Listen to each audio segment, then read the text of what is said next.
Good afternoon, everyone.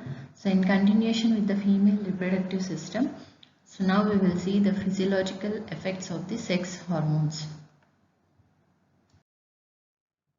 So, in the morning, we have seen the function of ovaries is to produce ova, that is oogenesis we have seen.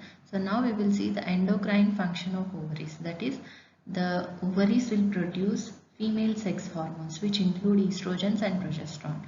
So first we will see about estrogens. It is a C18 steroid and the naturally occurring steroids, estrogens are in three forms. Estradiol, principal and most potent form of estrogen, that is it is present in 90% of the circulating estrogens, and estrone, it is a weak ovarian estrogen, and estriol is the degradation product of estradiol or estrone, and it is the weakest of all naturally occurring estrogens. And coming to the synthesis, the sites of synthesis are in the normal non-pregnant female. They are secreted by the theca interna and granulosa cells of the ovarian follicles. And small quantity is also produced by adrenal cortex, breast and some areas of brain and placenta during pregnancy. And they are mainly synthesized from the cholesterol, from the blood, and to a slight extent from acetyl-CoA. And during synthesis, progesterone and testosterone are synthesized first, then these are converted into estrogens. Okay, so first progesterone and testosterone are synthesized and then again these are converted to estrogens. So the first step is the conversion of cholesterol into pregnenolone, which is common for both the pathways, that is delta 5 and delta 4 pathway. And the synthesis of 17-alpha hydroxypregnenolone, 17-alpha hydroxypregnenolone and dihydroepiandrosterone. From here to here again the arrow is missing. So 17-hydroxypregnenolone and dihydroepiandrosterone. These are catalyzed by enzyme 17-alpha hydroxylase and 17-20 hydroxylase. So then DHEA is converted to androstenedione. Androstenedione, another androgenic ketosteroid, by the enzyme 3-beta hydroxysteroid dehydrogenase and delta 5 reductase. Okay, here 3-beta hydroxysteroid dehydrogenase, and then androstenedione is converted to testosterone by 17-hydroxysteroid dehydrogenase. So this reaction is reversible, and testosterone is precursor for estradiol formation by the enzyme aromatase. Okay, so this is all the delta 5 pathway, and this side delta 4 pathway, progesterone is the initial compound which is formed from the pregnenolone by 3-beta hydroxysteroid dehydrogenase, and then it is converted to 17-hydroxyprogesterone by 17-alpha hydroxylase, and it is again precursor for androstenedione, and this conversion occurs with the 17-20 hydroxylase. Then both androstenedione and testosterone are converted to estradiol and estrone by the enzymes aromatase. Okay, so first of all, always progesterone and androgens are produced, DHEA, and these are converted to testosterone and these are converted to estradiol and estrone by the aromatase enzymes. So this flowchart is very important. So I have missed here the enzymes, but you have to remember the enzymes also. The main ones are the 17-alpha hydroxylase and 3-beta hydroxylase steroid dehydrogenase. The plasma levels of estrogens in normal adult women are, in early follicular phase it is 36 microgram per day. Just before ovulation it is 380 microgram per day, and during mid-luteal phase it is 250 microgram per day. And after menopause it decreases to 50 microgram per day, and transport occurs in two forms. Bound form occurs in 98%, that is 60% to albumin and 38% to beta globulin, and freely it transported, freely only 2% is transported. Metabolism and excretion of the estrogen occurs in liver, and catabolism occurs at C16 and C2, C4 chains of the structure of the estrogen hormones, and conjugation occurs with glucuronic and sulfuronic acid, and excretion occurs via urine and bile. Coming to the functions of estrogens. So estrogen, we can categorize them into reproductive actions and other actions. Reproductive actions mainly during embryonic life, prepubertal stage, and at puberty and the adult woman. So at puberty and before that, during the embryonic life, like testosterone in males, estrogen has no effect on sex differentiation. And during prepubertal stage, that is during girlhood period, they are secreted in very small amount, which has little physiological actions. And at puberty, so this is the period where the hormones are having main functions. So on the growth and development of genital organs like ovaries, fallopian tubes, uterus, cervix, vagina, external genitalia, and also on the appearance of secondary sexual character. So the organs, growth and development of genital organs. So first of all, ovaries increase in size and starts ovarian cycles, which are characterized by folliculosis, ovulation, and corpus luteum formation. And fallopian tubes become functional, more ciliated, and motility of the fallopian tubes increases at ovulation to transport the shedded gametes. And uterus enlarges and thickness increases and begins the menstrual cycle. And cervix also enlarges and starts the menstrual cycle. And endocervix undergoes cyclical changes as like in the uterus. And vagina also increase in size, and change in epithelium is seen. The vaginal epithelium is quite sensitive to estrogen and thus shows cyclical changes during sexual cycle. And the external genitalia also show changes in increasing the size of clitoris, and majora and minora increase in size and get widened. And in adult women, maintenance of pregnancy and parturition and breast development are the main functions of the estrogen. The mode of action of the estrogen hormones is by direct gene activation. So the estrogen hormones act by entering the cell and then binding with the cytoplasmic receptors, so forming a receptor hormone complex.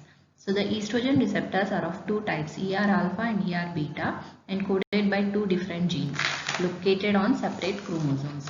So the estrogen receptor alpha are present mainly on the endometrium, breast, and pituitary gland, and also in the testis and epididymis in males. And ER beta are located in the ovaries, bones, lungs, and some areas of brains. So what happens? The receptor hormone complex is formed, and then it causes phosphorylation, and then transcription, and then translation, finally producing the required protein, which modify the target cell activity. And the other actions are the effect on bones, metabolism, that is proteins and fat, water and electrolyte balance, effect on CNS, effect on vasculature, and then effect on skin. So you can remember this as BMWCVS. Bones, metabolism, water and electrolyte balance, CNS, vasculature, and then skin. So effect on bones is that estrogen accelerates the linear growth of bones at puberty by osteoblastic activity, and it enlarges hip and widens the inlet of pelvic bone to facilitate the childbirth. It maintains the balance between bone formation and bone resorption. It promotes bone formation by deposition of bone matrix by causing calcium and phosphate retention, and inhibits bone resorption by inhibiting the production of osteoclasts and their activity.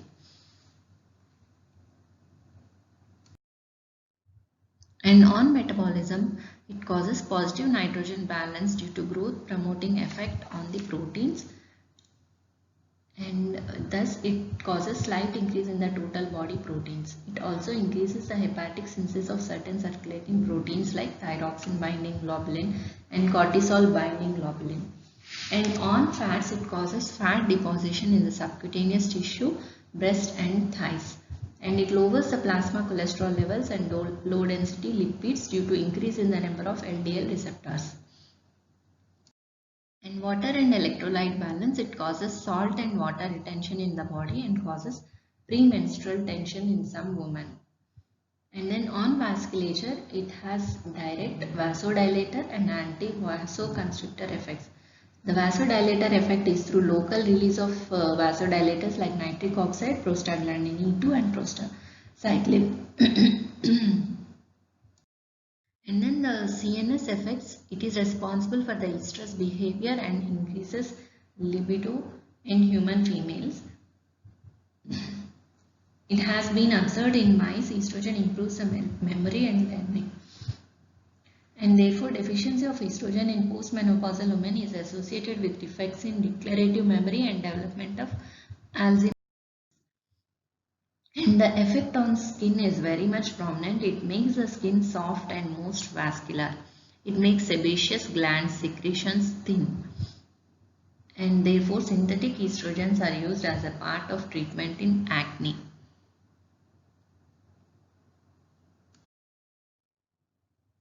The therapeutic uses of the estrogens are for treating the menopausal symptoms and postmenopausal osteoporosis and atherosclerosis, and acts used as a contraceptive along with progesterone. And the side effects of using these estrogens for a long time are the chances of occurrence of uterine and breast cancer.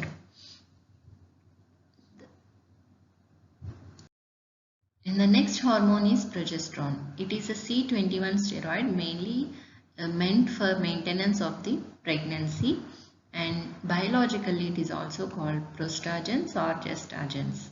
Okay, so this is the structure of progesterone. The site of production of progesterone in non-pregnant women is by corpus luteum, and after pregnancy by placenta, and by adrenal cortex and testis in males. And it is synthesized from cholesterol, as you have seen in previous estrogen synthesis. So always from cholesterol we get pregnenolone, and then immediately we get progesterone. So this is the common for both the estrogen and progesterone. So this is in non-pregnant ladies, and the corpus luteum produces the progesterone, and after, if there is pregnancy, there is luteal placental shift occurs at 7 to 10 weeks of gestation, and from the placenta the progesterone is secreted.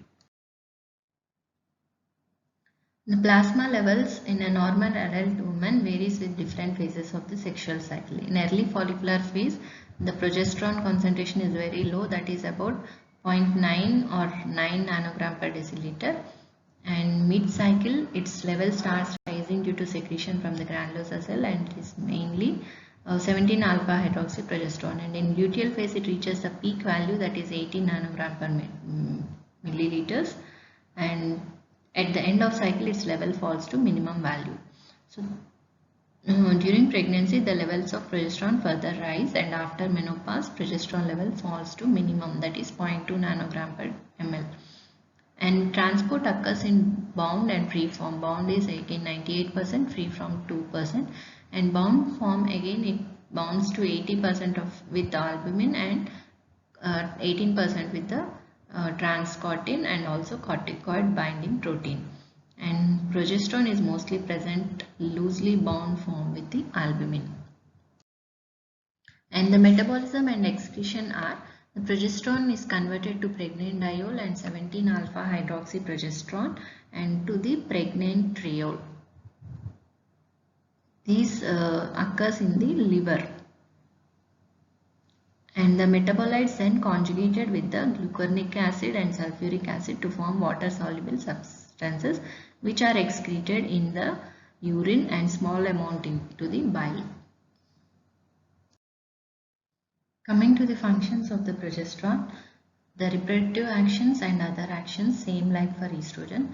So in the reproductive actions on the uterus, especially on the endometrium, it slows the proliferation of the endometrial cells by decreasing the motility and mitotic activity of the cell, and it is responsible for the secretory phase and prepares the endometrium to receive the zygote. The endometrial glands become tortuous and contain fluid containing glycogen, glycoproteins and lipids which provide nutrition to the blastula if fertilization occurs. The spiral arteries become more coiled and the stroma of the endometrium becomes edematous. And the uterine motility decreases by decreasing the synthesis of voltage dependent calcium channel proteins, and therefore calcium uptake decreases, and it decreases the number of estrogen receptors on the myometrium. And the endocervix, cervical secretions become thick and viscid and fanning pattern disappears. Vaginal epithelium becomes thickened and conified and infiltrated with leukocytes. And fallopian tubes, progesterone increases the beating rate of cilia of the tubes towards the uterus. And it increases epithelial secretions rich in nutritive material which helps to provide nutrition to the shredded ovum, incoming sperm or to the zygote if fertilization occurs. And on breast it causes lobular and alveolar growth of the breast. During pregnancy, main function is to maintain the pregnancy. So we have seen the reproductive actions. Now other actions are mainly thermogenic. This is the most important thermogenic activity or the effect of progesterone on body temperature. It increases the basal body temperature by 0.5 degrees centigrade in post-ovulatory phase. And on CNS, it decreases the appetite and produces somnolence by altering the secretion and release of various neurotransmitters in the hypothalamus and other areas of brain. And on respiration, it increases sensitivity of centers for the CO2 stimulation. So because of this fact, PaCO2 is slightly less in women during luteal phase of sexual cycle. And on fat metabolism, it decreases serum HDL and acts as pro-atherogenic. And other than these actions, it also decreases the diastolic blood pressure by vasodilation, thereby causing wide pulse pressure. And in large doses, progesterone reduces natriuresis and diuresis by blocking the effects of aldosterone on kidney tubules. So these are all the minor actions of the progesterone. And then again, the mode of action or mechanism of action on the target cell is achieved by acting through its receptors. So the hormone directly enters into the cell, and in the cytoplasmic receptors it binds, forming receptor hormone complex, and then transcription, and finally a new protein is formed which acts on the or modifies the target cells. And the synthetic preparation of the progesterones are named as prostagens or gestagens, and these are used in the inevitable abortion and as contraceptives and along with the other estrogens. And lastly, we see the other ovarian hormones like inhibin, activin, relaxin and ovarian androgen. Inhibin is structurally a polypeptide which inhibits the FSH release. And activin is also a polypeptide and it activates the FSH secretion from the anterior pituitary. And relaxin is a polypeptide again produced by corpus luteum and other sites including uterus, placenta and mammary glands. And in males it is released from the prostate gland. Its main role is during pregnancy. It relaxes the pubic symphysis and pelvic joints and softens and dilates the uterine cervix and facilitates delivery. And in non-pregnant state, it releases from the corpus luteum and endometrium during secretory phase, and its function is not known, but it inhibits the uterine contraction and causes development of breast. And in males, relaxin is present in the semen and it helps in sperm motility. And then ovarian androgen, a small amount of testosterone is also secreted by the ovaries during biosynthesis of estrogen and progesterone, but the main source in female is adrenal cortex. So this is very important. Ovarian androgens in females are produced from the adrenal cortex. These are responsible for acne vulgaris, libido and pubic hair. So that's all. The other ovarian hormones are inhibin, activin, relaxin and ovarian androgens. So these ovarian androgens are responsible for the production of estrogen in menopause. After menopause they come into action very much. And then we have seen all the hormones produced by the ovaries, estrogen and progesterone. So under the headings, site of synthesis, and then we have seen the plasma levels, and then metabolism, and then mode of action, and their functions, mainly reproductive actions and other actions. For reproductive actions, again on the uterus, cervix, vagina, and then ovaries, and on the accessory sex organs are the breast. So main function is during pregnancy, and other actions on bones, water and electrolyte balance, and then CNS, vasculature, and skin, etc. So remember the actions of estrogen and progesterone mainly, and then the site synthesis of the hormones, that flow chart. The main source of the synthesis is cholesterol. So that chart you have to remember, very much it is important. So that's all for today. So these are the physiological effects of the sex hormones. So thank you all.